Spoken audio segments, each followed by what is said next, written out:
శంకర భగవత్పాదుల్ని 2-3 పర్యాయాలు రక్షించినది, సశరీరంగా ఉంచేటట్టుగా చేసినది నరసింహావతారం. అటువంటి నృసింహుడు ఇప్పటికీ శ్రీశైల క్షేత్రంలో పూజలు అందుకుంటున్నాడు. ఎక్కడున్నాడో తెలుసా మీకు? వృద్ధమల్లికార్జునుడు ఎదురుగుండా నరసింహస్వామి విరాజమానుడై ఉంటాడు. ఇప్పటికీ ఆయనకి పూజ జరుగుతుంది. మల్లికార్జున క్షేత్రంలో నరసింహస్వామి వారికి అంత పూజకి కారణం శంకర భగవత్పాదుల్ని నృసింహస్వామి కాపాడడమే.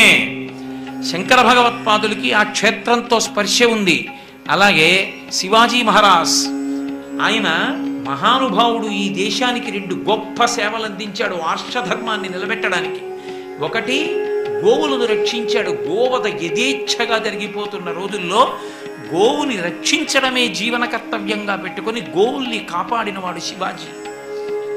అలాగే వివాహమైపోయినటువంటి స్త్రీలని కూడా తీసుకెళ్లి మానభంగం చేస్తుంటే ఆ స్త్రీలని రక్షించి కనపడిన స్త్రీ ప్రతి వారికి అమ్మవారిగా చూసి పసుపు కుంకం గాజులు ఇచ్చి నమస్కరించినటువంటి ఘనత శివాజీదే. యుద్ధంలో తన శత్రువులైనటువంటి పరమతానికి చెందినటువంటి స్త్రీలు తనకు దొరికితే ఖైదీలుగా వాళ్ళకి చీర పసుపు కుంకం అంటే వాళ్ళు పెట్టుకోకపోయినా వాళ్ళకి 5వ తన చిహ్నాలుగా ఉన్నటువంటి వాటినిచ్చి కన్నతల్లిగా భావించి నమస్కరించి పల్లకీలో తెరలు వేసి వెనక్కి పంపించిన వాడు శివాజీ మహారాజ్. అంతటి మహానుభావుడు. సమర్థరామదాసు గారు ఆయన గురువు.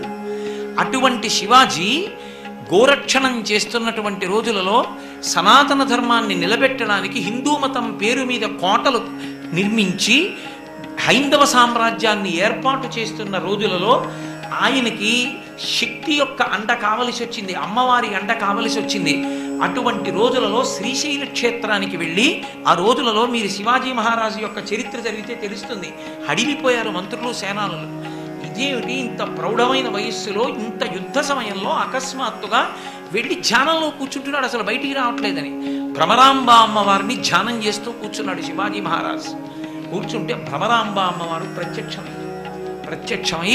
నీకు నేను ఒక ఖడ్గాన్ని బహూకరిస్తున్నాను, ఇది నువ్వు పట్టుకున్నంత కాలం ఇక నీకు యుద్ధంలో ఎదురులేదు, ఈ ఖడ్గం పట్టుకుని హైందవ సామ్రాజ్యాన్ని స్థాపించమంది. భ్రమరాంబ అమ్మవారు కటాక్షించినటువంటి ఖడ్గాన్ని చేత పట్టుకునే శివాజీ హైందవ సామ్రాజ్యాన్ని స్థాపించాడు. ఇప్పటికీ మీరు శ్రీశైలం మల్లికార్జున దేవాలయంలోకి వెళ్ళినప్పుడు ఎడం పక్కగా వెడుతూ దర్శనానికి కుడి పక్కకి తిరగవలసిన చోట తిరగకుండా మెట్లెక్కి ఆ వీరశైవ మఠం కనపడుతుంది. ఆ మఠం మెట్ల మీద నిలబడి చూస్తే మీకు ఎన్ని చమత్కారాలు కనపడతాయో. పెద్ద వృక్షం, ఆ వృక్షం మధ్యలో గింజబడి అందులోంచి పెద్ద మామిడి వృక్షం, పక్కన వేప చెట్టు. ఏకకాలమునందు చెట్టులోంచి చెట్టు పుట్టి అన్ని పెద్ద చెట్లయ్యి. అక్కడే కిందికి దిగి కుడి పక్కకి తిరిగితే శివాజీ మహారాజ్ ఇలా మోకాళ్ళ మీద కూర్చుంటే భ్రమరాంబ అమ్మవారు ఆయనకి ఖడ్గాన్ని బహూకరిస్తున్నటువంటి సన్నివేశం చెక్కబడినటువంటి శిల్పం కనపడుతుంది. సామ్రాజ్య స్థాపన చేసిన శివాజీ, అద్వైత సంప్రదాయజ్ఞులైనటువంటి శంకర భగవత్పాదులు, వీరశైవానికి సంబంధించినటువంటి ఎందరో పెద్దలు, అక్క మహాదేవి మీకు ఇప్పటికీ దేవాలయం లోపల కనపడుతుంది. అలాగే బయటికి వస్తే మీకు అక్కడ స్థలవృక్షమైనటువంటి మద్ది చెట్టు పక్కన అమ్మవారిది, ఆవిడది ఆ మహాతల్లి యొక్క పెద్ద విగ్రహం ఉంటుంది. ఆవిడ నగ్నంగా ఉండి ఒళ్ళంతా జుట్టుతో కప్పుకొని ఉంటుంది. ఓ చేతిలో రుద్రాక్షమాల పట్టుకుని, ఓ చేతిలో శివలింగం పట్టుకుని ఉంటుంది ఆవిడ. ఆ అక్క మహాదేవి ఒకానొకప్పుడు ఆ దక్షిణ భారతదేశంలో ఉండేటటువంటి కర్ణాటక సామ్రాజ్యంలో ఉడుతడి అనబడేటటువంటి ఒక గ్రామంలో జన్మించింది. మహాసౌందర్య రాశి, మల్లికార్జునుడి యొక్క అనుగ్రహంతో జన్మించింది ఆమె. తండ్రి పేరు నిర్మల శెట్టి, తల్లి పేరు సుమతి. ఈమెని పెంచి పెద్ద చేస్తున్నారు. అక్కమ్మ అని పిలిచేవారు ఆవిడ. ఆవిడ పెద్దదవుతుంటే ఆవిడ యొక్క అందచందాల గురించి విన్నాడు ప్రభువు. అక్కడ ఉన్న రాజ్యాన్ని పరిపాలించేవాడు కౌశికుడు అని పేరు ఆయనకి. ఆయన జైలు, ఆయన శైవమతావలంబకుడు కాడు. ఆయన ఈమె అందచందాలు తెలుసుకుని ఆ గ్రామానికి వెళ్ళి అక్కమ్మని నేను పెళ్లి చేసుకుంటానన్నాడు. తల్లిదండ్రులు ఇవ్వడానికి ఇష్టపడలేదు. ఈమెమో శివభక్తురాలు, ఆయనేమో జైనుడు. శివార్చన లేకపోతే ఈమె బతకలేదు, కాబట్టి మేము పిల్లనివ్వమన్నారు. పిల్లనివ్వకపోతే మీ అమ్మాయిని మీ కుటుంబాన్ని కూడా ధ్వంసం చేస్తానన్నాడు. తండ్రి అక్కమాంబ దగ్గరికి వచ్చి ఏడ్చాడమ్మా, ఇలా అంటున్నాడు ప్రభువు బలవంతుడు, ఎదిరించలేనని. ప్రభువుని పిలిపించండి, నేను మాట్లాడతానంది ఆవిడ. ప్రభు వచ్చాడు. ఆమె బయటికి వచ్చింది. ఆమె అందచందాలు చూసి నిరుత్తరుడైపోయాడు ప్రభువు. ఆమె అంది, నువ్వు శైవుడవైన నాడు నేను నిన్ను వివాహం ఆడతాను, జైనుడిగా ఉన్నంతకాలం వివాహం చేసుకోను. నువ్వు శివభక్తి నా కోసం కృతకంగా అనుకరించడం కాదు, శివుడి గొప్పతనాన్ని పండితుల దగ్గర తెలుసుకుని శివభక్తి యందు తాదాత్మ్యత పొందు.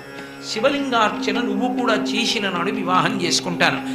నీకు అనుమానమైతే నేను వేరొకరిని వివాహం చేసుకుంటాను, ఎక్కడికైనా వెళ్ళిపోతానని, నీ అంతఃపురానికే వచ్చి ఉంటాను. కానీ ఒక్క నియమం, ఎన్నడూ నువ్వు నా మందిరంలోకి రాకూడదు, నన్ను తాకకూడదు.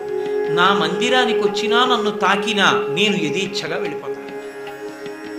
మహారాజు శివభక్తి తత్పరుడు కాలేదు, శివభక్తి గురించి తెలుసుకోలేదు. జైనుడిగానే ఉండి ఎప్పటికైనా ఆమెని పొందవచ్చని ఊహించాడు. కమకాన్ని నిగ్రహించుకోలేక శివలింగానికి పూజ చేస్తున్న అక్కమాంబ దగ్గరికి వచ్చి ఒక రోజున అకస్మాత్తుగా ఆమెని కౌగిలించుకున్నాడు.